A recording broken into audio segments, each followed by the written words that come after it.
Hi friends, ദുഃഖവെള്ളി ഈസ്റ്ററൊക്കെ അല്ലേ ഇനി വരുന്നത്.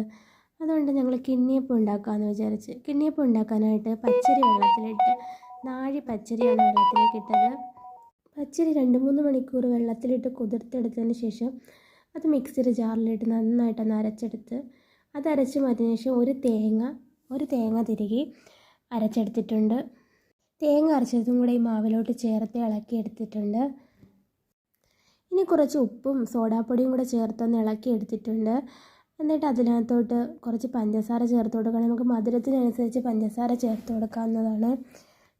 ഞാനിതിലൊരു 6 സ്പൂൺ പഞ്ചസാരയാണ് ചേർത്ത് കൊടുത്തിട്ടുള്ളത്. ഇനി മാവൊന്ന് പൊങ്ങി റെഡിയായിട്ട് വരാനായിട്ട് ഒരു 4 മണിക്കൂർ ഒന്ന് മാറ്റി വയ്ക്കുകയാണ്.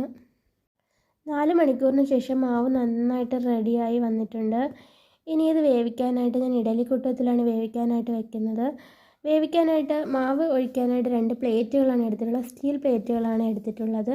സ്റ്റീൽ പ്ലേറ്റിൽ നെയ്യ് തടവിയിട്ട് 2 സ്റ്റീൽ പ്ലേറ്റാണ് എടുത്തിട്ടുള്ളത്. നെയ്യ് തടവിയതിന് ശേഷം അതിനകത്ത് ഈ മാവ് പകുതിയോടെ ഒഴിച്ച് കുറച്ച് അണ്ടിപ്പരിപ്പ്, മുന്തിരിങ്ങ, ഏലക്ക പൊടിച്ചതും കൂടെ ചേർത്ത് ഇഡലിക്കുട്ടത്തിലോട്ട് വെച്ച് വേവിക്കാനായിട്ട് വെച്ചിട്ടുണ്ട്.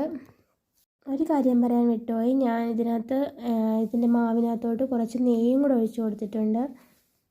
ഒരു 3/4 മണിക്കൂർ കൊണ്ടൊക്കെ അപ്പം നന്നായിട്ട് വെന്ത് റെഡിയായിട്ട് വരും.